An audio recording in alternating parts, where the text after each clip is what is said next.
Monsieur Ahmed Yahya, bonjour. Bonjour madame, et Alors, bonjour à vos auditeurs également. Alors, c'est la dernière ligne droite avant le début ce dimanche de la campagne électorale pour les locales APC, APOI. Vous êtes présent, le RND, à travers les 48 wilayas du pays. Vous avez parié pour le choix des candidats sur la compétence, l'intégrité et la loyauté envers le citoyen. Les jeunes aussi, autre pari du RND. C'est des paris gagnants pour améliorer votre score par rapport à 2012 où vous avez obtenu pratiquement 6000 sièges APC, 5989 et 487 APOI. Bien sûr, nous espérons améliorer nos scores. Nous avons, comme vous l'avez si bien indiqué, tablé sur les valeurs que vous avez citées. Nous avons tablé également sur la jeunesse qui représente une grosse part de nos candidats, puisque si l'on monte jusqu'à 45 ans, c'est 69% de nos candidats. Si l'on descend à 35 ans, pardon, c'est 35%. Une part importante de femmes également, 24%, tout en sachant qu'il y a 800 communes où la loi n'exige pas de femmes. Niveau universitaire, présent sur 90% des têtes de liste, et surtout une opération de collecte des candidatures réalisée au niveau local. Nous avons décentralisé jusqu'à la commune, c'est-à-dire les structures du parti au niveau communal ont travaillé avec les militants et ont travaillé avec la population. Donc avec tout ça, nous espérons bien sûr faire mieux qu'en 2012.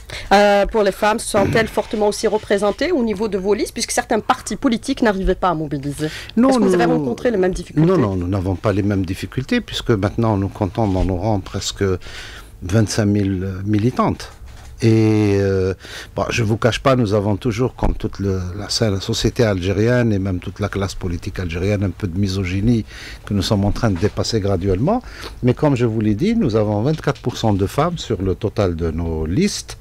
Et nous avons même quelques têtes de liste femmes, malheureusement 5 seulement. Au niveau des APC bien sûr, donc nous n'avons pas eu de problème à avoir des femmes. Je reprochais plutôt à mes collègues de ne pas avoir fait plus. Alors Monsieur Ahmed Yahya, vous avez réalisé, le RND, une nette progression lors des dernières élections législatives, 100 sièges contre 62 en 2012. Votre volonté c'est confirmer cette performance, devenir la première force politique, battre le FLN pour ces élections? Non, nous ne sommes pas en compétition de ce genre. D'abord parce qu'au final, politiquement parlant, nous sommes un carteron au moins de partis qui constituent une majorité présidentielle. Notre souci politique, premièrement, c'est de faire gagner ensemble la majorité présidentielle. Notre souci partisan, bien sûr, c'est d'améliorer notre propre score. Je vous signalerai que c'est important d'avoir la gestion des communes. Peut-être je dirai un mot tout à l'heure sur le programme et les perspectives nationales. Mais au stade actuel, les gestions des communes sont beaucoup plus des fardeaux également. Mais en même temps, un grand honneur de servir les citoyens. Alors, votre volonté aujourd'hui, c'est de relancer l'alliance présidentielle, puisqu'on a vu qu'à plusieurs reprises, vous avez rencontré les partis de la majorité sur le programme d'action du gouvernement et sur la loi de finances. Tout à fait. Je suis un petit peu étonné que certains s'en étonnent. Dans tous les pays du monde, il y a une majorité, il y a une opposition. Nous avons une base politique qui est la base du président de la République. Puisque le gouvernement applique le programme du président à travers un plan d'action, il est tout à fait normal que nous bénéficions de cette majorité et que nous allions à l'Assemblée nationale, l'Assemblée populaire, en essayant d'aller avec le maximum d'atouts pour faire passer nos textes. Cela étant, je le redis comme secrétaire général du parti, le RND a toujours plaidé pour un dialogue entre les partis politiques et le pouvoir. Mais il y a ceux qui appartiennent à la majorité, il y a ceux qui sont dans l'opposition et auxquels je pense que les institutions nous garderont toujours la porte ouverte si tant est qu'elles souhaitent discuter avec les institutions, en l'occurrence avec le gouvernement. Mais ce qui est remis en cause aujourd'hui, c'est de le recevoir au niveau du siège du Premier ministère. Quel est votre commentaire, monsieur le Premier ministre? Absolument, chère madame. Pourquoi chez nous ferions cette exclusion? Pourquoi?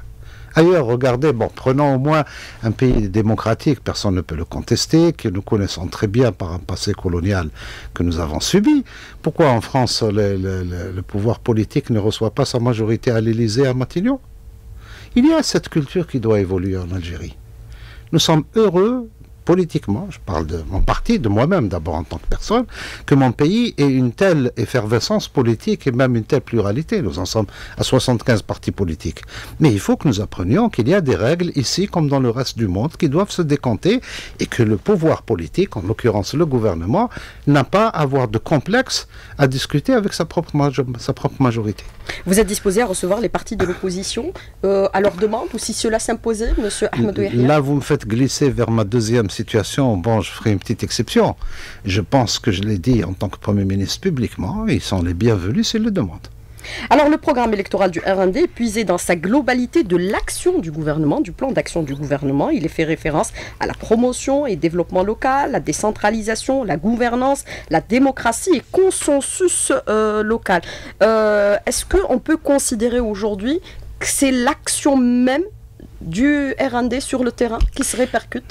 Vous savez, madame, le RND a toujours eu cette marque distinctive d'avoir des programmes à chaque occasion, ses propres occasions internes, et chaque occasion électorale, nous sommes venus au peuple avec un programme. En l'occurrence, pour les campagnes locales, nous aurons 3 programmes qui font un petit peu une superposition. Nos candidats dans chaque commune auront leur propre programme des réponses à la population au niveau de la commune. Nos candidats au niveau de la wilaya auront également un schéma de projection au niveau de la wilaya qui a sans aucun doute quelques particularismes locaux en matière de développement et autres. Puis nous venons avec un programme national, comme vous l'avez si bien dit, qui naturellement ne peut pas être déconnecté de la réalité, donc de ce que fait le pouvoir politique dont nous sommes le soutien. Je vous rappelle que M. le Président Abdelaziz Bouteflika a compté notre soutien depuis 1999, et que naturellement nous soutenons le gouvernement avant que je ne sois en tant que secrétaire général son Premier ministre. Alors notre programme national est bâti autour de 3 axes majeurs, si vous voulez. Un premier axe qui est nous voulons avoir des assemblées qui soient au niveau du développement local. Si vous regardez, parce qu'on peut faire ce parallélisme, le gouvernement vient dans sa loi de finances avec un énorme effort pour le développement local. Il faut donc qu'il y ait des communes capables de le gérer au mieux cet effort, programme communaux de développement, programme Sud, programme au plateau. Nous voulons ensuite des assemblées qui soient au service de la décentralisation. Grâce à Dieu, 50 ans après la proclamation de la décentralisation dans le premier code communal, notre pays s'oriente de plus en plus vers la décentralisation des actions de la gouvernance du pays. Vous le constatez par exemple dans le domaine économique, c'est ce que annonce le gouvernement chaque fois, et donc nous voulons avoir des assemblées populaires de wilaya qui soient des parlements entre guillemets à côté de l'exécutif local qui est celui de la wilaya. Ensuite, nous voulons des assemblées qui soient des assemblées de dialogue, de démocratie et de consensus. Vous savez bien combien de communes ont vécu les blocages, et quand on parle de démocratie, la démocratie ce n'est pas rien contre élu, c'est aussi vis-à-vis du peuple. Vous entendez beaucoup parler du concept de démocratie participative. C'est un héritage de nos ancêtres depuis la Jama'a ou Tajmaït. Et donc, il s'agit aussi de le valoriser entre les élus locaux, entre la population d'une commune, d'un village, etc. Mais est-ce qu'on peut considérer aussi parallèlement, M. Ouyahia, que votre programme répond au contexte actuel, puisque le problème fondamental, c'est devenu le financement des collectivités locales? Comment gérer en ces temps de crise, essentiellement une assemblée communale, quand les élus locaux aussi déplorent le fait qu'ils ne bénéficient pas de larges prérogatives? S'ils ont des prérogatives, madame, elles seront sans aucun doute à améliorer. Vous savez que l'État a annoncé la révision du code communal et du code de wilaya. Mais en attendant, le problème majeur, c'est le manque de ressources. Je rappellerai que malheureusement, nous avons au moins 1 millier de communes qui jusqu'à ce jour sont déficitaires. Parce que quand on parle de la commune, il faut parler de la commune d'Alger Centre, mais aussi de la commune de Tinzaouatine. C'est le concept commune. Et donc c'est ça ce qui entrave un peu les capacités des élus locaux à apporter beaucoup plus de réponses aux attentes de leurs électeurs. Et là, je crois qu'avec ce qu'a annoncé le gouvernement, exemple, les crédits mis à la disposition des programmes communaux de développement vont tripler. Annuellement, ils vont passer de 35 milliards par an à 100 milliards. Il y a le fonds du Sud et le fonds des Hauts Plateaux qui vont être réactivés pour plus de 100 milliards de dinars. Tout ça, ça va faire des sous entre les mains des assemblées communales, entre les mains des assemblées de wilaya ou des wilayas, ce sur quoi se battra le RND, parce que c'est une profonde conviction, c'est que quand il y a des sous, il ne faut pas refaire des trottoirs, il faut essayer de régler les problèmes des citoyens. Quand on embellit une ville, il ne s'agit pas simplement d'embellir la façade qui est sur les grandes avenues, mais d'embellir aussi les quartiers qui sont derrière ou les villages qui sont dans la profondeur de la commune. Mais est-ce qu'on peut considérer que la révision du code communal et de wilaya est un impératif dans le contexte actuel? Sans aucun doute qu'il est nécessaire de le faire, mais vous dire un impératif comme si nous partions de zéro, je rappellerai que l'actuel code communal et code de wilaya ont été révisés en 2012. Ça fait 5 ans.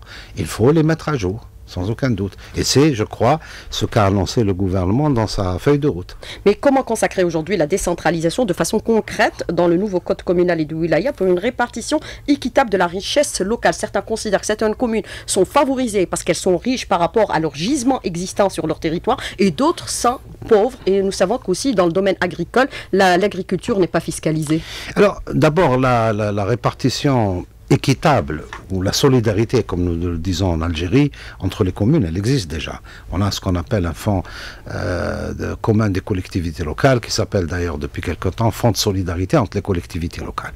Vous êtes sûr que la commune d'Alger-Centre, qui a le port d'Alger, contribue quelque part à améliorer le quotidien de communes dans la wilaya Tissemsil, tout je sais où. Donc ça existe déjà. Deuxièmement, la décentralisation, c'est un état d'esprit.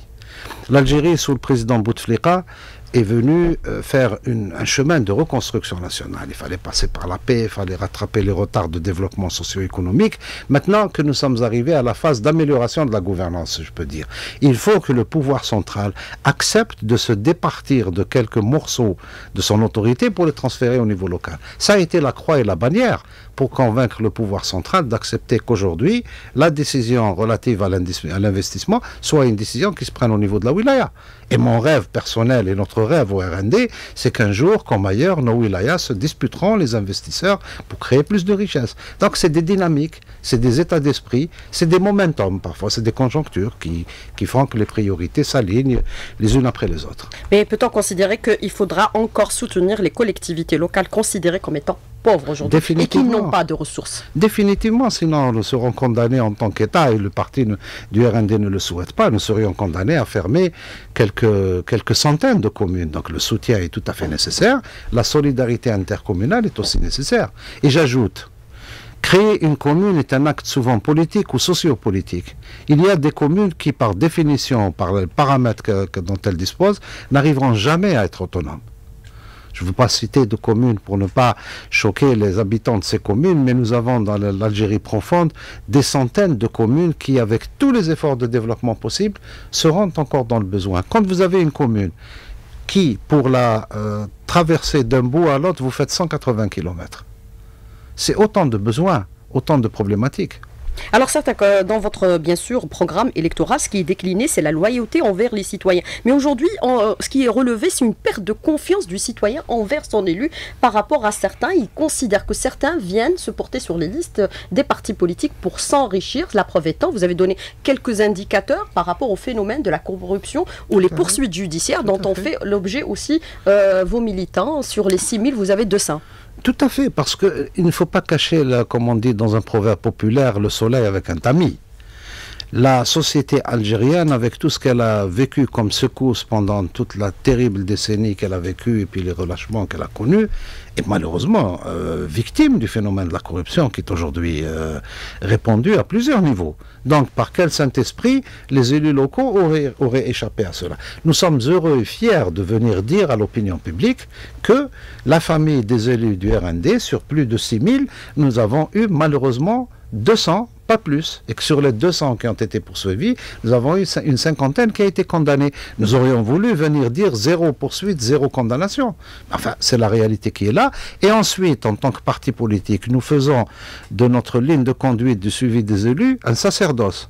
Des réunions périodiques, des formations, en plus des formations que donne l'État, et nous participons ainsi au développement d'un esprit civique dans la collectivité nationale. Mais cette situation génère-t-elle aujourd'hui un manque de confiance envers le citoyen? Sans aucun doute que, vous savez, le citoyen a deux problèmes. Il a un problème, comme vous le dites, de manque de confiance, il a un problème de culture qu'il a développé au fil de 50 ans d'indépendance. Tout doit venir de l'État. Alors quand il demande et que la chose ne vient pas pour lui, bon, c'est les élus qui ne sont pas bons. Ailleurs, quand vous demandez un stade, vous augmentez les impôts. Chez nous, quand vous demandez un stade, vous tirez une espèce de corde et puis ça doit se déverser du pouvoir central.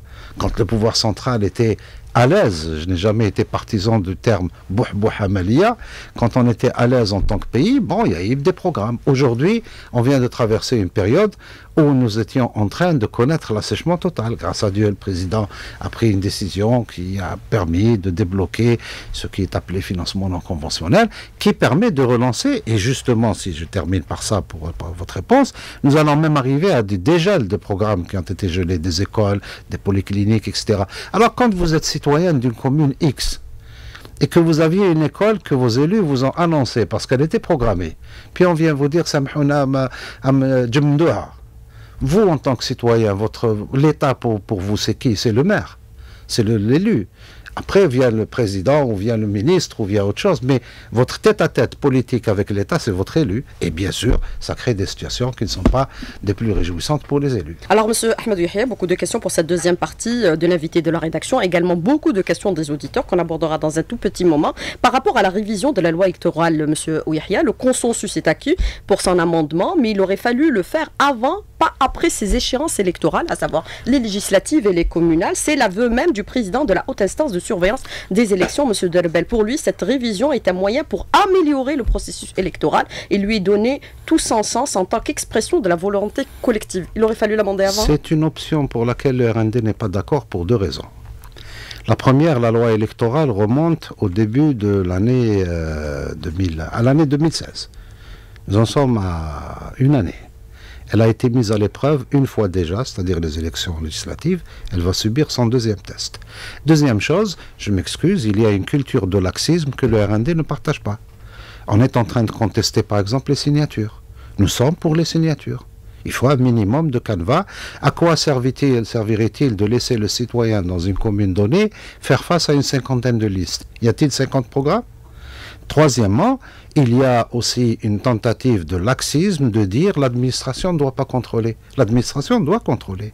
Elle contrôle. Nous avons nous-mêmes subi les foudres de l'administration, entre guillemets, puisqu'on nous a enlevé plus de 600 candidats et nous avons perdu 5 listes communales, parce que quand vous avez un candidat chez vous et qui est ailleurs, les deux listes tombent. Vous ne pouvez même pas refaire votre liste. C'est un contrôle tout à fait nécessaire. Donc nous ne sommes pas emballés par la révision de la loi électorale. Vous opposez à sa révision? Nous disons, laissons-la d'abord faire ses preuves. Et ensuite, nous verrons qu'est-ce qu'elle vaut. Alors certains considèrent que le taux des 4% exigé par rapport à la participation est une sorte d'exclusion des petits partis politiques. C'est une exclusion bienvenue, madame. C'est une exclusion bienvenue. À défaut, vous allez voter comme je vais voter. Oublions ma situation de secrétaire général de parti politique. Je suis un citoyen, comme vous l'êtes vous-même. Nous allons voter dans une commune donnée et nous retrouver avec 50, 60 listes. Pourquoi? Y a-t-il 50, 60 programmes? Il n'y a pas 50, 60 programmes de faire le bonheur des citoyens d'une commune. Donc c'est du populisme et nous sommes contre. Alors pour cette élection, il n'y aura pas d'observateurs étrangers. Pourquoi, M. Oyahia? Puisque beaucoup de partis de l'opposition dénoncent aujourd'hui ce qu'ils qualifient de fraude électorale. De toute façon, les dénonciateurs resteront dénonciateurs jusqu'à la fin des temps. Quoi qu'en fasse, ils ne seront pas contents. Les observateurs internationaux, l'Algérie n'a jamais fait recours dans les élections locales. Les observateurs internationaux sont un plus qui a été introduit par notre pays depuis 1997. Il est toujours là pour les présidentielles, pour les législatives, mais pour les locales. Alors moi je dirais plutôt à ceux qui disent il y a fraude, ceux qui ne sont pas capables de déposer son liste et qui viennent dire on nous a sabrés.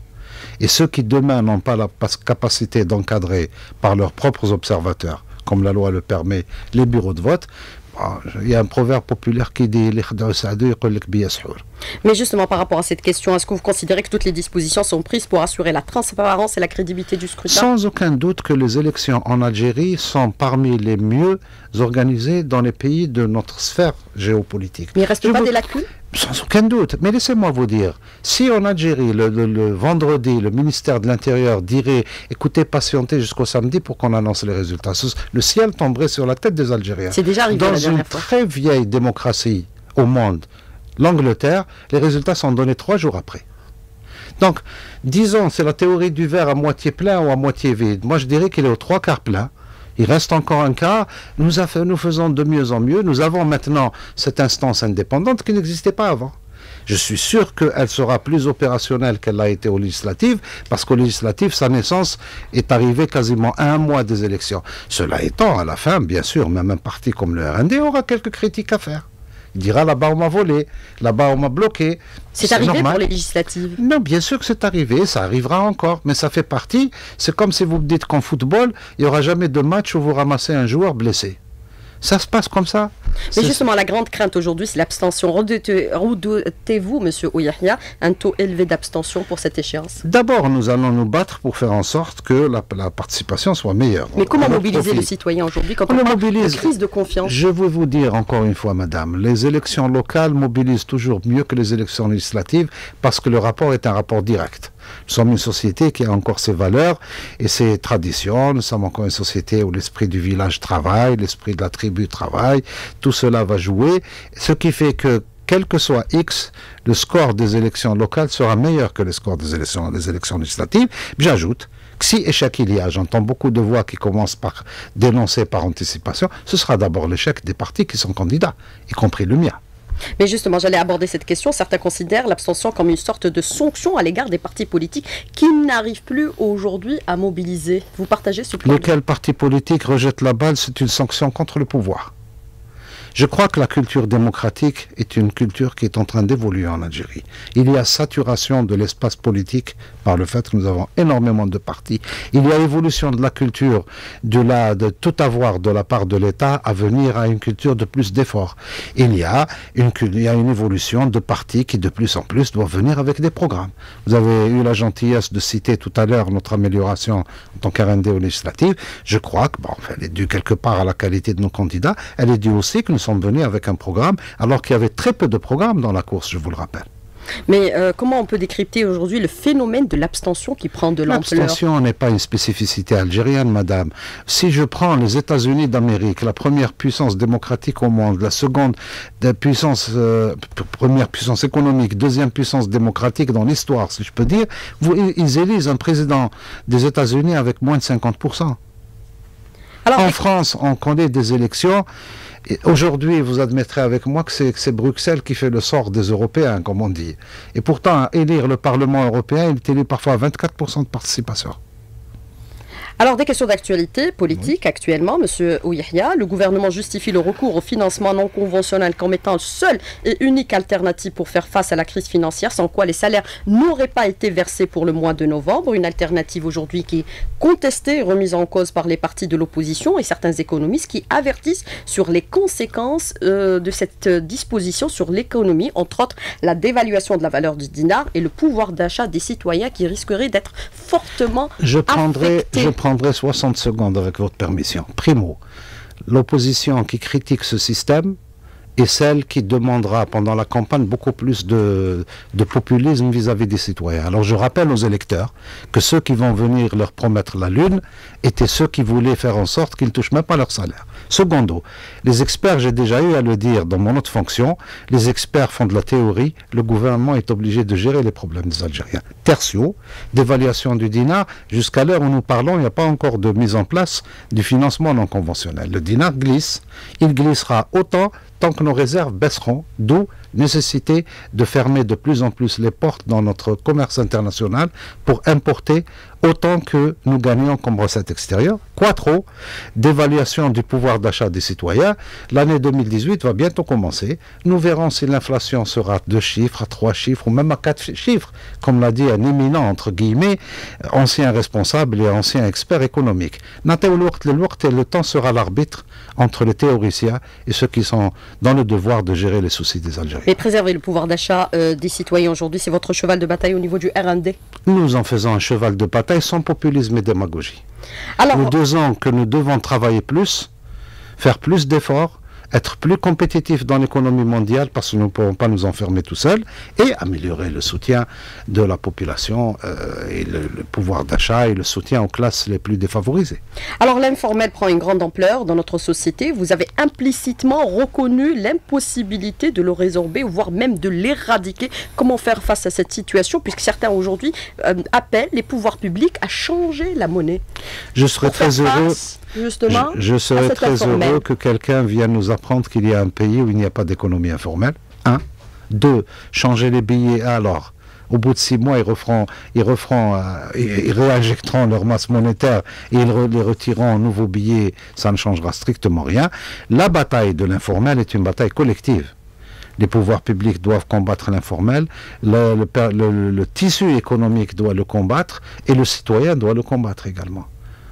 Alors, quelle est votre position sur la polémique suscitée par les appels de certaines personnalités politiques à l'intervention de l'armée dans les affaires politiques pour aller vers le changement? C'est des affabulateurs, des gens qui sont incapables de défendre leur propre position et qui attendent encore les chars pour les ramener au pouvoir. Aujourd'hui, je suis content de partager un point de vue avec la présidente du PT, puisque je lisais ce matin qu'elle disait la même chose sur un de nos journaux.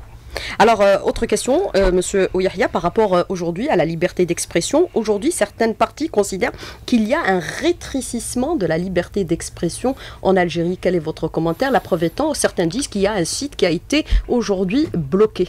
D'abord, ce site n'a qu'à aller voir son prestataire de service pour savoir quel est son souci. Deuxièmement, c'est très bien de dire qu'en Algérie, il y a une rétention ou un rétrécissement de la liberté de l'information quand le premier magistrat du pays, le président, est insulté chaque jour que Dieu fait par la plume de la caricature et par la violence des articles, et personne n'a été poursuivi. Donc c'est la réponse que j'apporterai, sans oublier d'ajouter, un pays où il y a plus de 100 journaux, un pays où il y a une quarantaine de chaînes de télévision. Bon, vive la démocratie à l'algérienne et vive la liberté de la presse. Et je profite pour saluer la famille de la presse, en rappelant ces 104 martyrs, Allah yarhamhum, qui sont tombés pour que l'Algérie républicaine reste debout. Et je profite aussi pour leur dire bonne fête, puisqu'ils viennent de fêter la fête annuelle de la presse il y a de cela 3 jours. Mais justement, la démocratie pour vous, aujourd'hui, c'est un apprentissage, c'est une culture? C'est un apprentissage. C'est une vieille valeur. C'est une vieille valeur algérienne. D'abord, il faut qu'on ait la fierté de rappeler notre passé. Nous sommes un vieux pays démocratique dans nos villages, parce que c'était notre principal espace d'organisation indépendante. C'est un processus qui est en train d'évoluer. Ayant la faiblesse de considérer que chacun d'entre nous a quelque chose à apporter au développement de cette démocratie, et ayant la patience de dire que cette démocratie prendra du temps pour atteindre celle des pays développés, mais faisant en sorte que si les autres ont mis 2 siècles, mettons-nous 20 ans, 25 ans. Je rappellerai que de 89 mise en place formelle de la démocratie à 2000-2003, nous avons perdu 15 ans. Personne ne faisait de politique quand il s'agissait de survivre. Alors, des questions des auditeurs, Monsieur Ahmed Ouihia, la gestion participative sans société civile digne est impossible. Que faisons-nous aujourd'hui pour en avoir une? La société civile a une place à occuper, la démocratie participative arrive même dans le cadre d'une loi. Je vous le disais tout à l'heure, au RND, quand on parle de gestion consensuelle, c'est pour embarquer aussi la société civile et remettre en avant les valeurs qui sont les nôtres de Jma'a, Tajmaï, appelons-la comme on veut. Nous avons la tradition de gérer nous-mêmes nos propres affaires. Nous les gérons maintenant au niveau d'une commune, avec des élus. Il faut qu'il y ait toujours des élus, parce que la République, c'est des élus et des institutions. Mais nous devons promouvoir notre société civile, et je crois qu'elle a déjà fait beaucoup de chemin par elle-même. Alors, autre question d'un auditeur qui vous dit, Monsieur Ahmed Ouihia, il aimerait savoir quelle est la position de votre parti par rapport aux déclarations de Monsieur Messahel et la réaction violente et médiatique du royaume chérifien. Le RND considère qu'il est un parti politique algérien. Vous me direz, c'est une évidence. Donc, tout ce qui concerne l'Algérie vis-à-vis de l'extérieur, nous sommes derrière notre gouvernement à 100%. Que nos voisins s'émeuvent, ben, tant mieux pour eux ou tant pis pour eux, c'est pas notre problème. On a vu au niveau de l'action du gouvernement qu'il y a certaines priorités qui sont affectées, notamment au niveau du budget, au secteur de l'éducation nationale, la santé et aussi le logement. La réforme de l'école, c'est un impératif aujourd'hui? La réforme de l'école se déroule d'ailleurs. C'est un impératif, oui, mais c'est l'une des réformes qui a pris son envol depuis l'année 2001 et qui a beaucoup évolué. On parlait tout à l'heure de la réforme de la gouvernance qui doit faire beaucoup de chemin encore, mais la réforme de l'école a fait un bon chemin. J'espère que, en tout cas c'est notre vue au RND, j'espère que de plus en plus l'ensemble des Algériens que nous sommes accepteront de mettre l'école à l'abri des batailles politiciennes. Alors l'instrumentalisation de la religion à des fins politiques, Monsieur Ouihia? C'est un chapitre légalement clos. La Constitution est claire, la loi est claire, les Algériens ont payé un prix lourd à cette affaire. Au RND, nous sommes lucides pour dire que nous ne voulons pas que notre société devienne une société occidentale. Nous sommes un pays musulman, nous sommes un pays de vieille tradition musulmane. Nous voulons aussi que la politique soit la politique et que l'affaire religieuse ne soit plus l'instrumentalisation. Je parlais, la démocratie a mal commencé. Pourquoi? Parce qu'elle avait commencé son programme. Le parti dissous n'avait de programme que le Coran. Le Coran, c'est notre patrimoine à tous depuis 14 siècles. Et donc c'est pour ça que nous nous battons toujours. Maintenant que l'affaire est codifiée du point de vue légal et qu'elle est codifiée dans la vie des partis politiques, il reste à chacun de nous, dans sa citoyenneté, à développer un discours modéré, un discours d'équilibre, un discours qui ne soit pas en rupture avec la société algérienne, pour faire en sorte que le rejet que nous avons aujourd'hui de la violence et du crime, du terrorisme, s'accompagne aussi d'un éloignement de l'excès ou de l'extrémisme dans la relation à la religion, même si ce n'est pas avec les kalachnikovs. Alors aujourd'hui, ce qui est relevé, Monsieur Ahmadou Yahya, autre question, est-ce que votre volonté aujourd'hui, c'est de relancer l'alliance présidentielle, puisqu'on a vu par 2 fois, vous avez reçu les partis majoritaires au niveau du Parlement, au siège du Premier ministère? Tout à fait, madame. Le RND l'a toujours proclamé. Nous avons toujours proclamé 2 choses quant à la vie politique. Un, il y a une majorité, elle doit s'assumer clairement et les autorités doivent l'assumer clairement. 2, notre rêve ou notre plaidoirie permanente, c'est qu'en Algérie, nous voyons s'amorcer ou s'affirmer de plus en plus des pôles politiques. De sorte qu'un jour, même si nous avons une centaine de partis, nous aurions 3, 4 grandes lignes politiques, une ligne conservatrice, une ligne libérale, je ne sais quoi, mais nous ne pouvons pas avoir 100 partis sans vision. Quant à la majorité, si nous sommes en train de travailler d'arrache-pied depuis presque 20 ans maintenant autour du président de la République pour bâtir, pour réussir d'abord ces élections et l'application de ces programmes, c'est que cette majorité doit être présente et c'est tout à fait normal qu'elle puisse être reçue au palais du gouvernement, comme ça se passe ailleurs.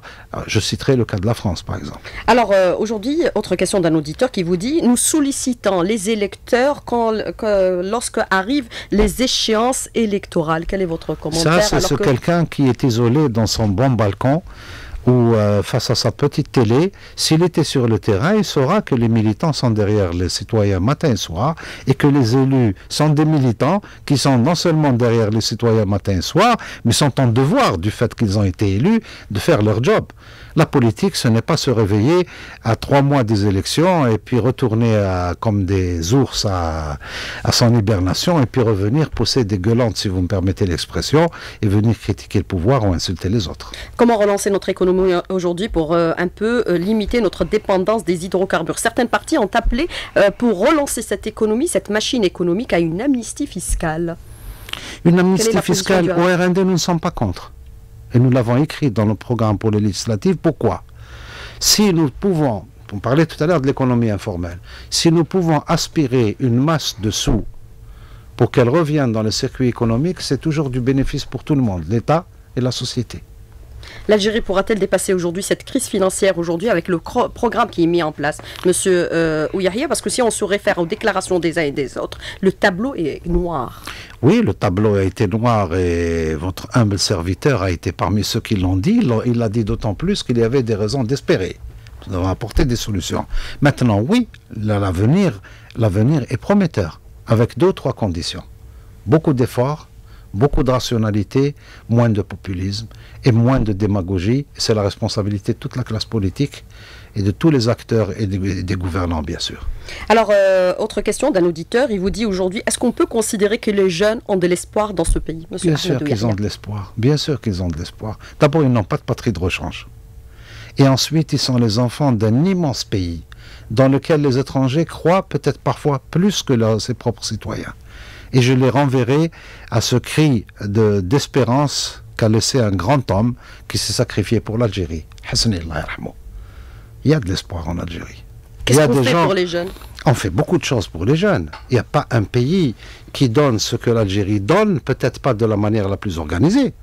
L'école gratuite, l'université gratuite, le job qui vous est offert si vous voulez faire un projet à Ansège ou je ne sais quoi, et puis un pays qui est là, qui attend d'être construit. Il ne peut être construit par ses enfants, que par ses enfants. Bon, tout ceci n'est pas fait sans aucun doute de la manière la plus organisée, la plus efficace. C'est la bataille de tous les jours, je crois la bataille des gouvernants, c'est aussi la bataille des politiques. Alors, autre question, certains vous disent que la question sécuritaire et le terrorisme, c'est devenu une sorte de pression exercée sur les populations. Quel est votre commentaire? C'est les amnésiques qui le disent, madame.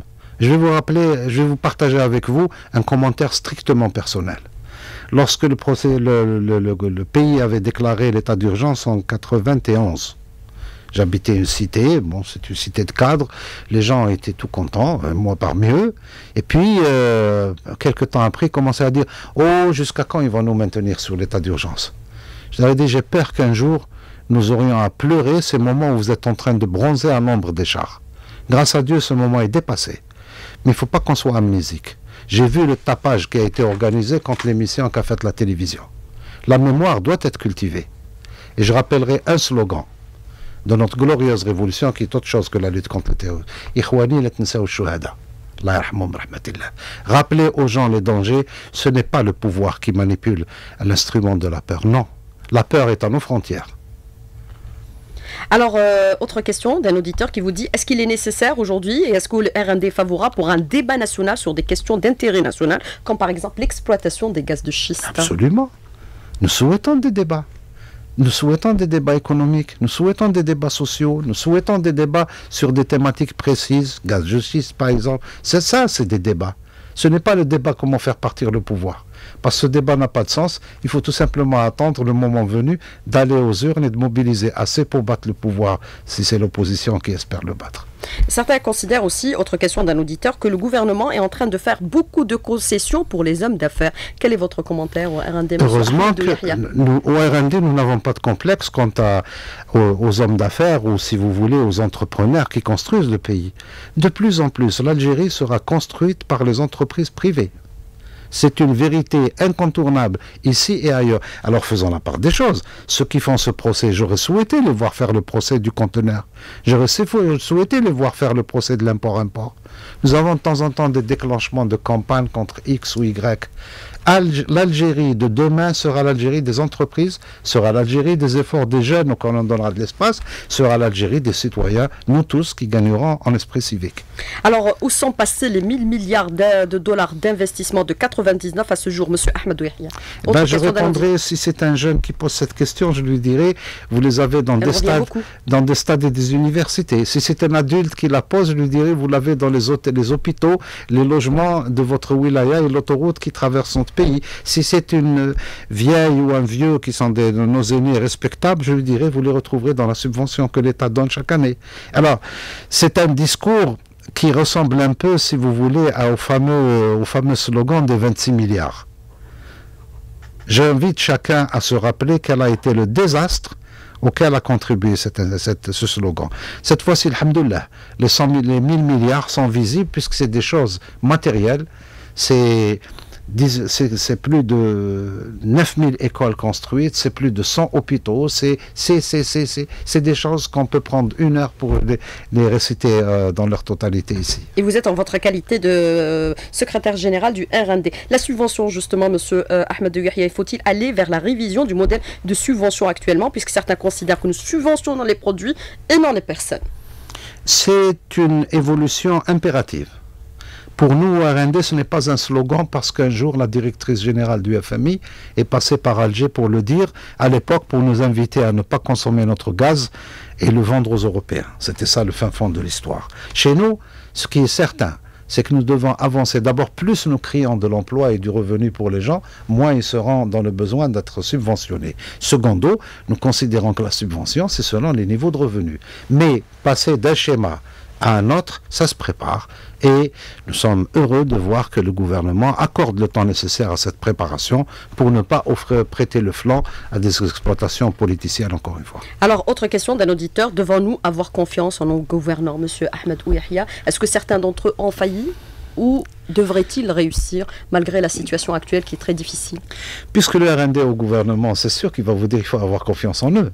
Ce que j'ajouterais, c'est que critiquer le gouvernement lorsqu'il dérape, critiquer le gouvernement quand il fait des bêtises, dénoncer le gouvernement quand vous avez des actes de corruption. Mais soyez des citoyens pacifiques, soyez des citoyens qui ayez de l'espoir en Algérie d'abord, avant ces gouvernants. Les gouvernants viennent pour partir. L'Algérie, nous n'en avons qu'une seule. Nous y naissons, nous y mourrons, et nos enfants, nos petits-enfants continueront le chemin.